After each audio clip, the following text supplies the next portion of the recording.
Hey guys, it's me again, Brian the fat bald bastard. I know it's been a while, but with everything going on, I needed to mellow myself out before I just went full bore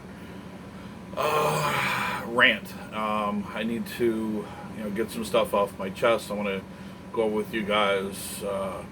Those of you who do know me, I've had some bad run-ins with the police officers in the past. I had my best friend killed by the New York Police Department back in the 80s, right in front of me, and was told that his life was not worth the life of my friends, and they did use the N-word when they referenced my friend.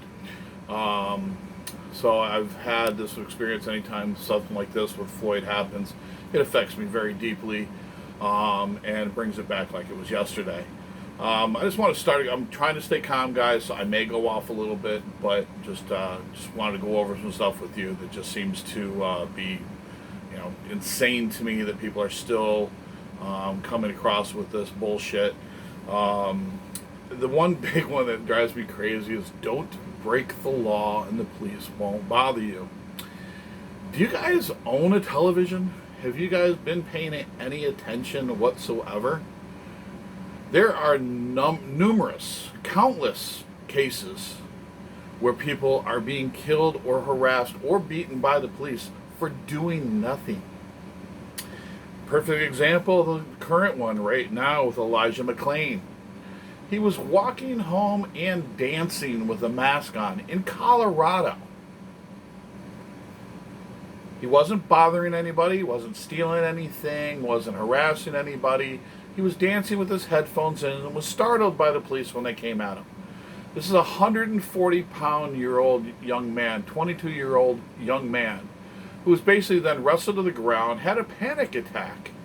As they were beating him and putting him in a chokehold, they then called, during the entire time, he was throwing up, and they brought a EMS and gave him an injection to calm him down of ketamine.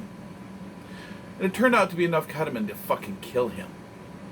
So what was he doing wrong? You've got other, Philando Castro. He got pulled over for supposedly a broken taillight, which was never found. He was reaching for his wallet after telling the officer he had a gun, followed proper procedures, telling them that he had a firearm, licensed to have that firearm. The officer continued to tell him to show him his ID. He told the officer, "I'm reaching for my ID," and the cop still shot him. Both of these officers have no charges against them. Tamir Rice was playing in the park with a toy gun, and within less than 2 seconds of the cops arriving and stepping out of their car, they had shot and killed him. Once again, what was he doing? He's a 12-year-old boy playing in the park with a toy gun, something that 99% of us did as children. We have Samuel Boucher, who was killed for no apparent reason, really. He was sleeping in his car. Okay, you've got what's her name? Breonna Taylor. How about this one? Breonna Taylor. She was sleeping in her own fucking house. Police barged in with a no-knock warrant. Turned out it was the wrong house. Not only that, turned out that the person they were supposedly coming after had already been arrested. She was shot and killed in her own house. All of these cases, none of the cops were charged. How is that fucking possible? I could go on and on and on. Timothy Russell and Melissa Williams in Cleveland. They were shot 137 times for a backfire of their car. They chased them down, cornered them in a parking lot, and opened fire. One officer even jumped on the hood, emptied his gun into the windshield, reloaded, and emptied it again, and was found no wrongdoing. I think maybe this is why people are upset when they talk about police shootings and police and everything else. What are these people doing wrong? They're walking home, selling cigarettes and getting killed. They're selling CDs and getting killed. A guy was drunk sleeping in his car and panicked and ran. They had his car, they had his car keys, they had his address, they had everything about him. He even told him his sister lived a block away, and they still shot him in the fucking back. Explain this. I just don't understand how you can say don't break the law and nothing will happen to you. None of these people were breaking the law other than maybe a traffic stop. Maybe. But that does not deserve your death. Okay? The other one, there's always some bad apples. All cops aren't bad. 99% of cops are great. And they're just some bad apples. Okay, I will give you. 99% of the cops would never do what the officers did to Mr. Floyd. I agree with that. 99% of them would never consider doing that. But I also know that 100% of them would never say a fucking word about it. If that was not on tape and they were there, they would not have gone to the internal affairs. They would not have gone to their supervisor. Okay? You keep saying there's bad apples in every profession. A couple of big differences. There's a bad apple at your job. Do you continue to let them do stuff that's illegal? Do you continue to do stuff that makes you look bad? Or do you go to and complain to your supervisors? Okay? It's not being done here. If you have a bad employee, they are normally fired when somebody goes to the manager and complains. If you go to a McDonald's and somebody gives you shitty services, nasty to you and rude to you, throws stuff at you, you go to the manager, that person is usually fired on the spot. They don't get to go back to work. They don't back them. They don't ignore you. They don't say, "Oh, we'll take a report," whatever. But the most of the one that kills me is if you have a bad experience with an employee at another, if you're a customer or you're an employee, you don't go back. You don't have to go back to that place. You don't have to go to that store that gave you shitty service. You can not go to that store and tell other people not to go to that store. If you have a bad experience at one place, it's not all that are bad, but that you don't go back to that one place. There's plenty of places that I don't go to anymore because of the shitty service and the shitty people in there. And I'll give them another chance, and then I find out that the person who was giving me the problem last time was usually fired. That doesn't happen with the police. This is the part that bothers me. This qualified immunity that you guys are talking about. Do you know what that means? It doesn't mean that, you can't have frivolous lawsuits. No. It means these guys cannot be questioned. If they shoot and kill somebody, if they commit a crime on the job, they cannot be questioned for 2 days. Can't be talked to. Other police cannot talk to them. They can't be taken into custody. They can't do anything to them. It also means that if something happens where there is you try to bring suit against them, what qualified immunity basically means is that you must find another case that has the exact same parameters, exact same incidences happen, where a court found that was improper and that person can be fired or sued or arrested or whatever. You must find the exact same thing. You have police departments all over the country that after 5 years erase an officer's record. How is it that if you get caught for stealing or beating up a customer, you can't go to another store in that company and get a job? You can't just leave and just say, no, nothing happened. If you decide to leave and retire and then decide, I want to go back to work, after basically you were either forced to retire or you have a long jacket of abuse and whatever, bad performance, you can't go to another job in that same company. Why can you do that as a police officer? Why? Why can this last officer have 19 cases of abuse against people in the public and still have a fucking job? How is this possible?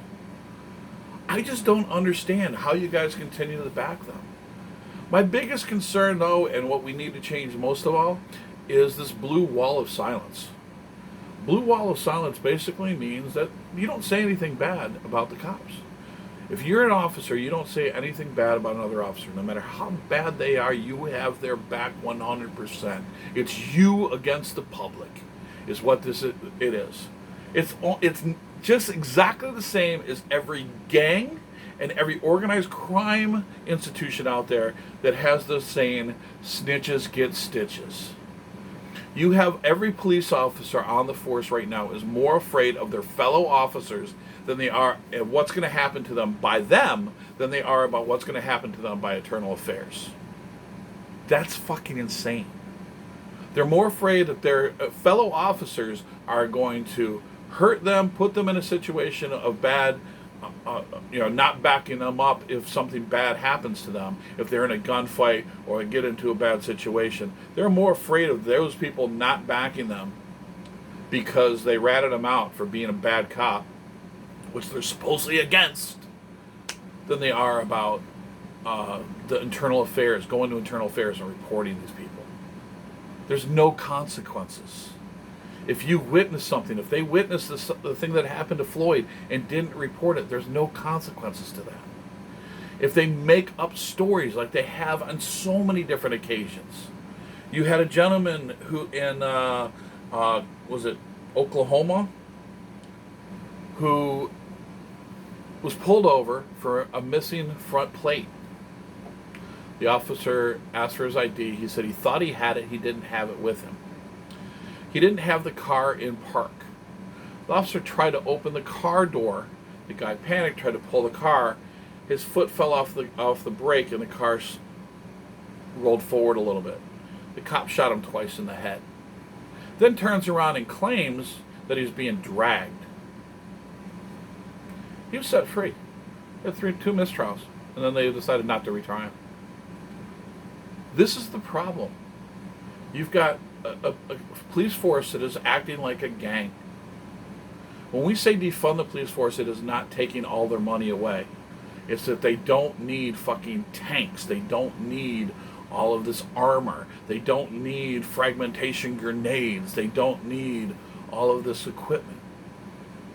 It basically means if somebody's having a drug overdose, or if they get a 911 call for somebody on drugs or whatever, you can send a drug counselor to deal with this situation who may be able to get this person help.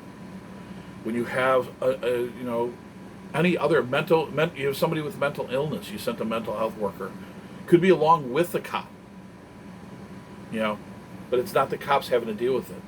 It gives them less work and lets them concentrate on the important things. I have called the police, and I give them credit for doing the job that they do. I couldn't do it. But one of the reasons I couldn't do it is because I could not hold my mouth when I saw somebody doing something wrong. That's just fucking ridiculous.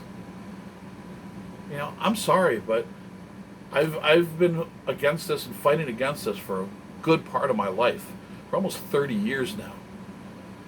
It's not that I hate cops. But when every single cop out there will back that bad cop that they say they're against and not speak out against them. When you have somebody on camera pushing down a 70-some-year-old man and the police are like, well, he fell. Flat out fucking lying. And then turn around and half of them quit. 56 people quit. They stopped being part of that unit in protest. You're protesting another cop pushed another gentleman to the ground and cracked his fucking skull open. What are you protesting? I thought you were against bad cops. I thought you were against cops who did bad things. But in every case, you back them. You don't speak out against them. You don't try to help. You back them 100%. I just don't get it. If we don't start changing some things, it's going to get a little ugly. I'm finally starting to see some positive things going on. But guys, your anger's a gift. Use it. Protest.